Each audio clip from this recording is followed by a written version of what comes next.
Hi, it's Jack, and this is the podcast version of this episode. If you want to read the words as they're being analysed, then if you're on Spotify, you can become a subscriber of this channel or head over to the YouTube channel. And in both platforms, you can also sign up to get exclusive episodes and early access to the regular weekly episodes too.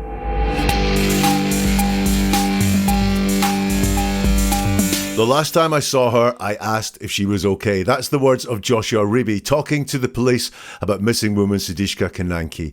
It's a mystery that has got a lot of people talking, but is there the truth inside Joshua's words? Well, let me tell you, there is so much in this guy's statement, and lots of it very revealing. Welcome to Never a Truer Word, where we look at the words that people choose to use to see if they're telling the truth, the whole truth, and nothing but the truth. Looking at what is said using my statement investigation process, which anyone can learn to give themselves an advantage in understanding the people all around them just from what they say, because what I do here is strip away everything apart from the words that are said, because inside these words, that's the key to seeing deception, the truth, and the motivations of people, as we will see when we go through Joshua's statement. Now, at the time of recording, Sudiksha is missing, presumed drowned.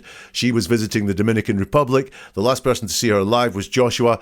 His statement, or at least part of it, was leaked. Now, there are some people saying this guy is innocent. What is going on here? And other people are saying this all smells slightly suspicious. So what can we tell by studying the words of his statement? Before I begin, just a little warning for you. This statement was leaked, so I can't check its veracity, and also I don't know if he said more than is in this statement here. But with that in mind, let's look into the statement inside the words of Joshua Riibe, and I'll read you the full statement first of all. He says, "We were in waist-deep water.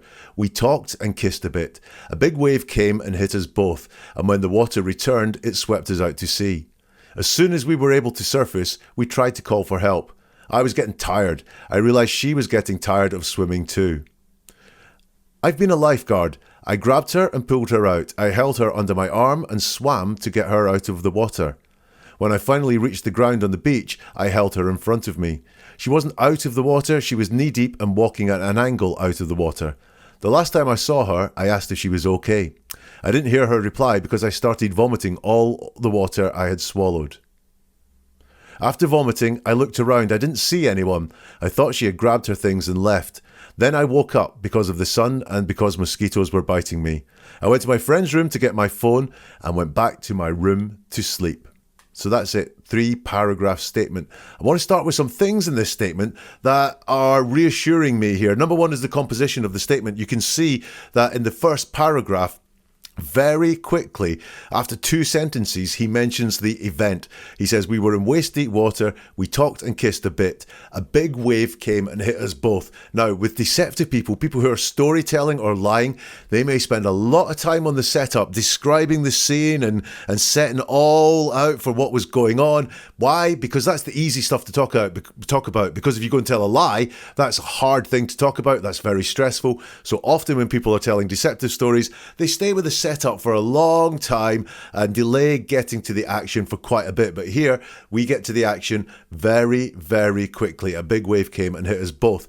The other thing is, in all of that statement that I've just read through, it's all in past tense. Another tell for someone making up a deceptive story is the tenses don't quite hang together, that we expect to hear past events told in past tense, exactly as happens in this statement, but sometimes a liar will slip into present tense when they're telling a story because they're making it up and in the present time in their head, and we've got none of that there. So composition is good, and also the tense is good in this statement. However, it is full. It is absolutely full of things for us to have a look at. The first thing I want to have a look at is pronouns. You can see that he starts this using joint pronouns, and exclusively joint pronouns at the start. So, we were in waist-deep water. We talked and kissed a bit. A big wave came and hit us both. And when the water returned, it swept us out to sea. As soon as we were able to surface, we tried to call for help. Those are all joint pronouns. And those are the last joint pronouns that we will see in this statement. There is like a big divide after we tried to call for help. There is a big, massive divide. And what we end up getting is singular pronouns here, because the statement continues, and I'll go through all of it, and you will not see another joint pronoun after we tried to call for help. He says, I was getting tired. I realized she was getting tired of swimming too. And it continues on with these singular pronouns. I've been a lifeguard. I grabbed her. So again, this is all single pronouns. We started off with we and us and our. I grabbed her and pulled her out. I held her under my arm and swam to get her out of the water. When I finally reached the ground and out the beach, I held her in front of me. She wasn't out of the water. She was knee deep and walking at an angle out the water. The last time I saw her, I asked if she was okay. I didn't hear her reply because I started vomiting all the water I had swallowed. So you can see it just continues there with these singular pronouns, and it finishes all with just talking about these single pronouns again. After vomiting, I looked forward. I didn't see anyone. I thought she had grabbed her things and left. And then I woke up because of the sun and because mosquitoes were biting me. I went back to my friend's room to get my phone and then went back to my room to sleep. So everything in there after that initial part of it where it was all we were in waist deep water. We talked and kissed a bit. A big wave came and hit us both. And when the water returned, it swept us out to sea. As soon as we were able to get to the surface, we tried to call for help. And then it's all I, my, and she. So there is a split in the story that goes on there. What else do I notice in the words? Well, let's look at something else in the overall words. And that is words relating to water, which... Let's go through them and just look at all the words relating to water in this story. There's a lot of them. We were in waist deep is a word that's got to do with water. Water. We talked and kissed a bit. A big wave came and hit us both. And when the water returned, it swept us out to sea. As soon as we were able to surface, we tried to call for help. I was getting tired. I realised she was getting tired of swimming too. So you see so many words relating to water there. Now, you might say that's obvious. I'm going to talk about that just a little bit. I have been a lifeguard. There's another water word. I grabbed her and pulled her out. I held her under my arm and swam to get her out of the water. When I finally reached the ground on the beach, I held her in front of me. She wasn't out of the water. She was knee deep and walking at an angle out of the water. The last time I saw her, I asked if she was okay.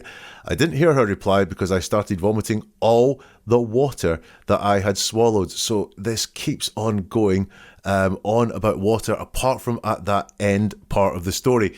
What can I conclude from that? Reliably, water keeps coming up in this story. So I'm sure that whatever happened, whatever the truth is behind all of this, water was at the center of it. That this did not happen on dry land.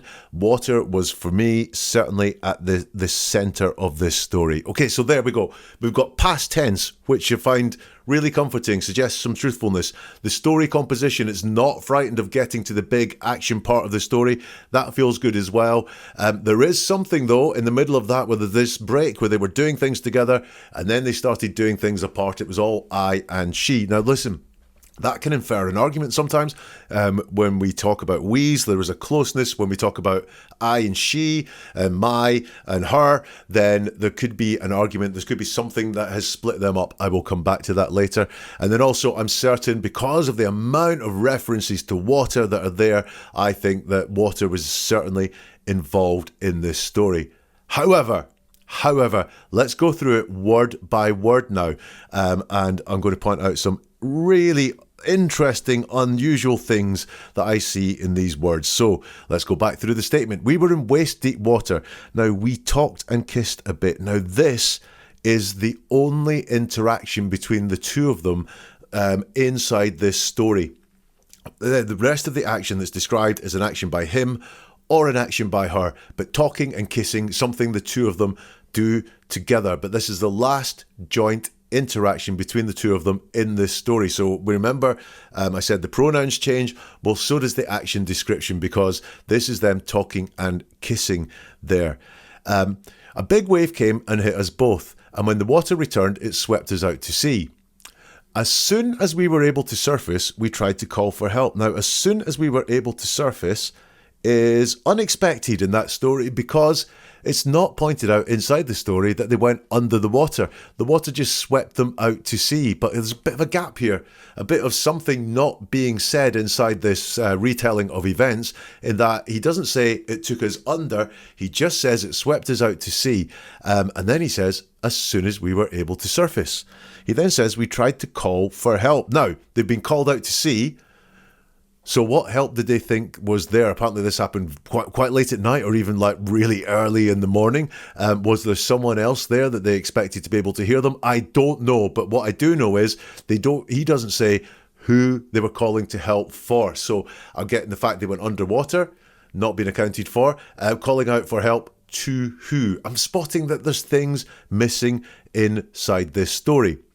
The next part is I was getting tired. I realised she was getting tired of swimming too. More of the same here. So I was getting tired. Tired of what? He doesn't say. Well, now, getting tired is something you do maybe when you want to go to bed. You know, that could be getting tired when you just want to sleep, or when you've had enough. I was getting tired. However, she was getting tired of swimming. So he was just getting tired, but she was getting tired of swimming. And then she says too. She was getting tired of swimming too. So he's implying that he was tired of swimming as well, even though he doesn't say it. There's things not starting to hang together inside this story for me. And also that I've mentioned they're doing things apart. He says, I realised she was getting tired of swimming too. So realised is interesting. That means it was his thought process that let him know she was tired of swimming, not an interaction between them. She didn't say, I can't do this anymore. So again, were they apart? Is actually what happened, that this wave swept them out to sea, and they were apart in some way. They were not close together anymore. That could be what happened. By the way, she was getting tired of swimming too, implies they were both swimming, but he doesn't say they tried to swim to the shore at all. Again, and something has appeared that doesn't make sense given the description that we've had. So he didn't say they went underwater, and he didn't say they started swimming to try to get to shore. So there's these gaps here in this story as well. He then says, I have been a lifeguard. Now, this is an interesting statement for me, and I told you just everything in this statement I can pick up and comment on. I've been a lifeguard is factual, but it doesn't really add anything to this story here, because he doesn't say I use my lifeguard skills. That's what's implied there, but that's not what he says. He doesn't say I've been a lifeguard, so I used my teaching or my learning or did what I did in that job. He just tells us I have been a lifeguard. Well, what's going on there? This is a potential resume statement that people who have got bad things going on, or things that are not very nice that they have to tell, will try and make us feel good about them by using a resume statement. Like, I'm a nice guy, or I go to church every Sunday. How could I possibly be a killer? Those are resume statements that people bring up. They don't make a lot of sense when you break them down logically, but they give this impression that we're dealing with a nice person, an honourable person doing the right thing. Is that why he said, I have been a lifeguard? Right. Do not like the next bits very much at all. There's some wording here that's quite active, almost violent. Grabbed her and pulled her out. I held her under my arm, so we've got held her as well. Swam to get her out of the water. And I held her in front of me. So we've got some very active words there, suggesting that she was not doing very much at all here, but he is grabbing and he is pulling and he is holding in there, in those words. So yeah, interesting choice of words there that suggest he was very active doing something and that she wasn't. Again, we've got something else going on where he doesn't explain what he's talking about. I grabbed her and pulled her out. Pulled her out of what? I grabbed her and pulled her out. He doesn't say what he pulled her out of, and I'm finding it quite hard to picture that one, because if someone was in the sea and you pulled them out, then you would be pulling them out of the sea to dry land. However, he pulled her out of what? Because he says we have to swim to get out the water, so he wasn't just pulling her out the water. So pulling her out of what? I held her under my arm and swam to get her out of the water. When I finally reached the ground on the beach, I held her in front of me. So this is a strange one to picture as well. I held her in front of me. Interesting.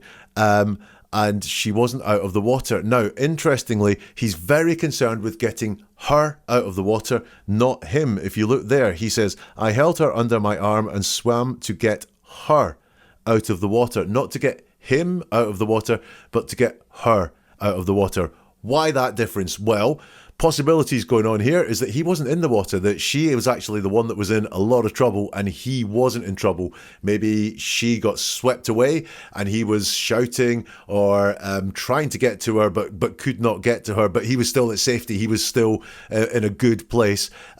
It could be that he wants us to think how great he was, that he wasn't looking after himself, he was looking after her. This would go with that lifeguard statement. What a great guy I am. So look, my concern was not myself, Joshua, and getting myself out of the water. My concern was getting her out of the water. We don't know. I can't conclude on that. What I do know is it's very interesting that he is very focused on getting her out of the water. He then says he held her in front, or I held her in front of me. I held her in front of me is interesting there. Again, like I cannot picture that one. I held her in front of me. She wasn't out the water. So again, we've got her in the water, not him. She wasn't out of the water. She was knee deep and walking at an angle out of the water. Now that's a really strange one. I do not know why that is needed, why the angle that was there is mentioned. It's just not necessary. She was knee deep and walking out the water would just let us know what was happening. However, angle has been brought in for some reason, and I don't know what that means. That was she walking at an angle away from him, or was she bent over and that's the angle that he means? He doesn't say, but she was walking out of the water at an angle, and he doesn't need to say at an angle, but he wants to say it. He feels the need to tell us that she was walking at an angle. So why did he add that angle in? He then goes on to say, the last time I saw her, I asked if she was okay. Again, why is he telling her that he asked if she was okay? Is this to prove some interaction happened? You'll notice that while they kissed and they talked earlier, this time I asked if she was okay. Again, is this a bit of a resume statement? Look at what a great guy I am. I was checking up on her and making sure that she was okay. Next bit worries me. The next bit worries me. He says, I didn't hear her reply because I started vomiting all the water I had swallowed. Well, if he didn't hear it, how does he know there was a reply? I didn't hear her reply because I started vomiting all the water I had swallowed. I'm sorry, but that can't be true. I didn't hear if she replied because I started vomiting. That would be authentic words, but I didn't hear her reply because I started vomiting all the water I swallowed. It doesn't hang together, just like a lot of this doesn't hang together. Also, I don't want to be overly graphic, but if you are going to vomit, asking if someone is okay just before you do it doesn't really happen in life, does it? Look, it could happen. I get there's a possibility it could happen, but it's not really smooth, is it? It's not like what really happens when you know you're going to vomit and you wouldn't hear something because you're vomiting. You wouldn't be asking a question and checking up on someone just before that. In general, you'd be concerned with yourself because you are about to vomit. So lots of this guy's story doesn't hang together. Then he says, after vomiting, I looked around and didn't see anyone. Not I didn't see her. It's I didn't see anyone. Now remember I said he called out for help. Were there other people around that he's really not mentioning here, that he's hiding in the back of this statement? Or was he expecting other people to be around and they weren't around? We don't know. But what he doesn't say is I looked around and didn't see her. It's I didn't see anyone. Again, just something else in this statement that makes me think there is more going on here than being said. I thought she had grabbed her things and left. So we have the word grabbed again. That's the second time that word has come up. And bear in mind, she was walking at an angle out of the water and she was tired from swimming and he had to haul her out, etc., etc. Would grabbed be the word you used? Grabbed? sounds quite fast. That sounds quite active for someone who's had to be pulled out of the sea, who's had to have some lifeguard type actions taken on her because she is tired of swimming. Just grabbed her things and left after vomiting. Again, I'm not sure that is realistic. And we've got one of Joshua's favourite things going on here. He says, then I woke up because of the sun and because mosquitoes were biting me. However, once more, he doesn't tell us he fell asleep. So he doesn't say, I lay down on the beach and went to sleep. It's like, then I woke up because of the sun and because the mosquitoes were biting me. We've got a definite jump in time here. And jumps in time and stories from deceptive people can be hiding all sorts of things or excusing away all sorts of things. But he doesn't say how he fell asleep. He doesn't even say he was tired or really out of it or anything like that. It's just, then I woke up because of the sun and because the mosquitoes were biting me. He then says, I went to my friend's room to get my phone and then went back to my room to sleep. So I've got something to notice there, which is I went to my friend's room to get my phone and then always suggests a jump in time and storytelling. Now, quite often we'll use and then for brevity when we're cutting stuff down, but in deceptive stories we can use and then to hide things. So what was the interaction between his friend and himself there? Did they have a discussion about anything? And he doesn't want to talk about that discussion, so he's using and then to jump over that. And went back to my room to sleep. Now, why the mention of this friend and why the mention of getting my phone?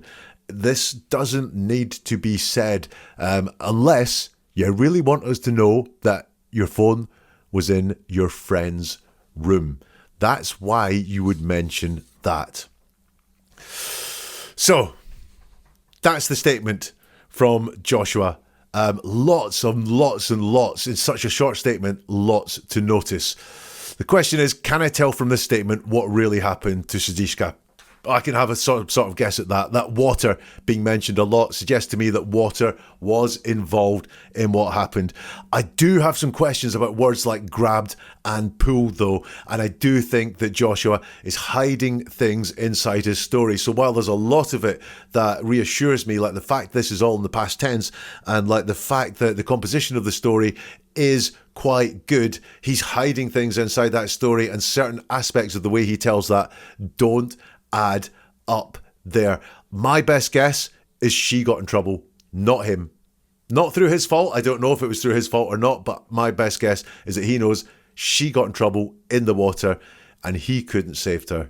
He was worried that he would get blamed for it. Listen, when people this age are being talking, sometimes I will find out that one of the reasons they're jumping over things is there was drugs or drink or something like that they don't want to tell people they were using involved. So potentially that's what's happening.